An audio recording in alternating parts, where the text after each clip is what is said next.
Namaskar, this is Akhilesh Bhargava. Welcome to Tit-Bits on Business and Finance with me. The recently released World Inequality Report 2022, which is compiled by the Paris-based World Inequality Lab, and it does so on the basis of what it calls evidence-based research on the drivers of worldwide inequality.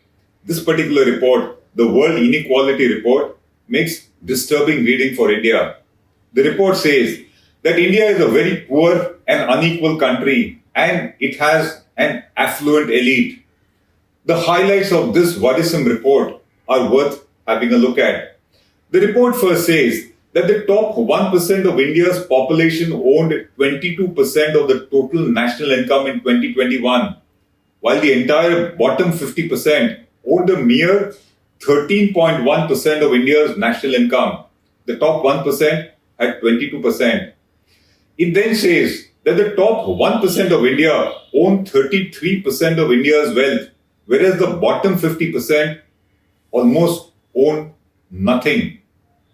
The top 10% of India own 65% of India's wealth, and the middle class owns just about 29.5% of India's wealth at an average wealth of a mere 7.25 lakhs per person. That is the average wealth in the middle class in India. It further says that the income gap between the top 10% and the bottom 50% in India is at 1:22, and that was in 2021. Against this, in the case of China and Russia, the income gap between the rich and the poor is 1:14. India is worse off. The report mentions that the inequality in Brazil and South Africa was worse than India in the BRICS nations. It says that India remains one of the most unequal nations in the world. It is evident, according to it, that the economic reforms and liberalization adopted by India have mostly benefited the top 1% of Indians who are the de facto super elite, the super rich of the country. But then, the average global situation on inequality is nothing great to talk about either. The bottom half of the world population, that is its poorest 50%, earn just about 8.5% of the global income, as against 13.1% in the case of India. Whereas the top 10% of the world earn 52% of the global income, as against 57% in the case of India. So the world is actually worse off as compared to India, or just about it. India, incidentally, also has a very high proportion of gender inequality, with the share of income of the female labor force being a dismal 18% of India's national income. To us, this World Inequality Report simply confirms the findings of the Pew's report, which was published in March this year. The Pew's report had said that India's middle class base was fast shrinking and that poverty in India was rising at a rapid pace. Of course, it was accentuated because of the COVID pandemic. The Pew's report said that due to the contraction of the Indian economy in 2020, India's middle class shrunk by a third, and it fell from 99 million at the pre-pandemic time to 66 million during the pandemic period. And that was a decimation of the middle class by 33 million. 33 million middle class Indians fell into poverty during this period. The report says that as a result of this, there was a sharp increase in poverty in India, with the number of poor increasing from 57 million during the pre-COVID times to 134 million in 2020.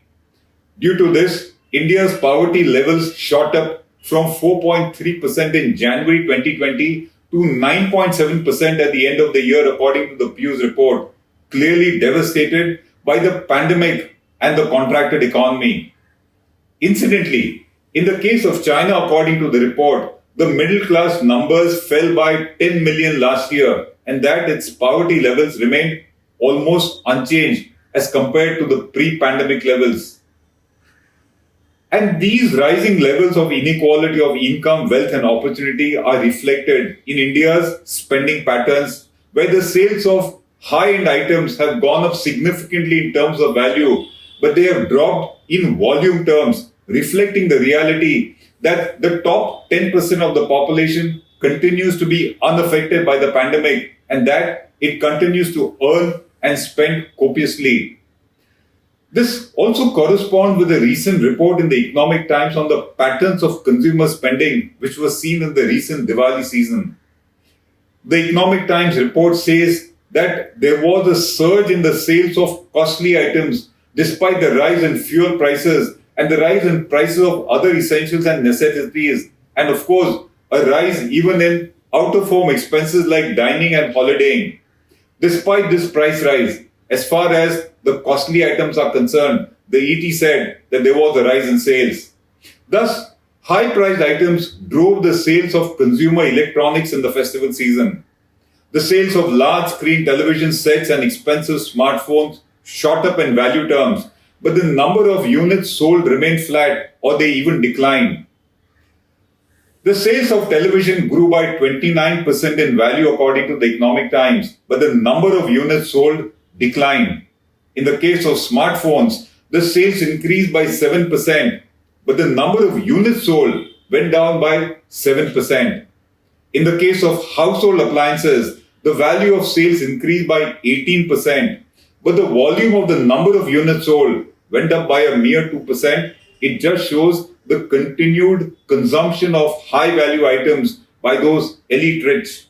The report thus says that the premiumization trend in India is driving value growth, but not the volume growth, which is sales in terms of the number of units sold, and that this trend continues. While the rich continue to earn and spend, the middle class and the poor continue to sacrifice and postpone even their spending on basic essentials due to their depleted income and savings.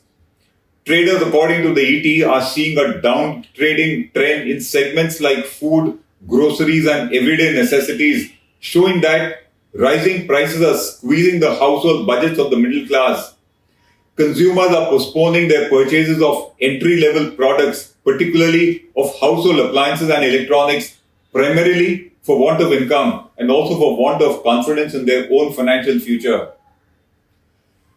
This rising inequality is further confirmed by a recent CMI report for the month of November 2021, which makes to us worrisome reading.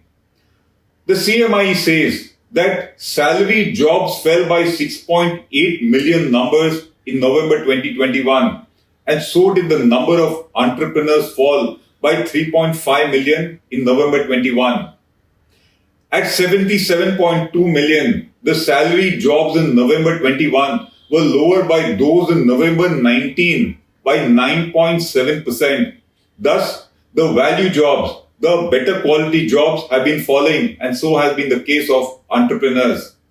It then says that employment is falling at a faster pace in urban areas than in the rural areas. A decline in urban jobs which provide better wages and a greater share in the organized sector shows a deterioration in the overall quality of jobs in the country.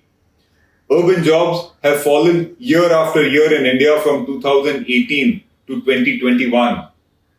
The CMI further says that while urban jobs and entrepreneurs declined in India, the number of daily wage workers and small traders increased by 11.2 million in November 2021, showing a deterioration in the quality of employment and livelihood in the country. It then says that there was a marked fall in the labor participation rate in India, showing that due to the chronic unemployment and lack of opportunities for livelihood, individuals are actually not seeking jobs in the country. That was about India. Let us now talk about inequality worldwide. The World Inequality Report gives some very interesting insights about the worldwide inequality of income and wealth. The report says that while inequality has increased within most countries, however, over the past 2 decades, inequalities between countries has declined. The gap between the average per capita incomes of the richest nations versus those of the poorest nations has also declined. But inequalities within the respective nations have increased significantly. It then says that despite the economic catch-up and strong growth in emerging nations, the world remains unequal today. The poorest half of the world's population barely owns any wealth at all, like we spoke about India, and they possess just about 2% of the total wealth worldwide. On the other hand, the richest top 10% of world population owns 76% of the total wealth worldwide. The bottom 50% owns almost nothing. It further makes a very pertinent observation, and it says that over the past 40 years, countries have become significantly richer, but their governments have become significantly poor. The share of wealth held by the public sector in countries is close to zero or negative in the rich countries, meaning that their total national wealth today is in private hands. The world's billionaires are richer than their respective governments today. This trend has been magnified by the COVID crisis, during which governments have been compelled to borrow almost 10 to 20% equivalent of their GDP, essentially from the private sector. It shows the poor financial capacity of governments to tackle challenges like poverty, inequality, climate changes, etc. It is quite a shocker to note that governments today are poor or bankrupt, but the private sector, the personal individuals remain billionaires, extremely rich, and the governments have been borrowing from them. It further says that there has been a rise in private wealth in emerging economies such as China and India. While China has had the largest increase in private wealth in recent decades, the private wealth, even in India, has shot up. It shot up from 290% in 1980 to 560% in 2020.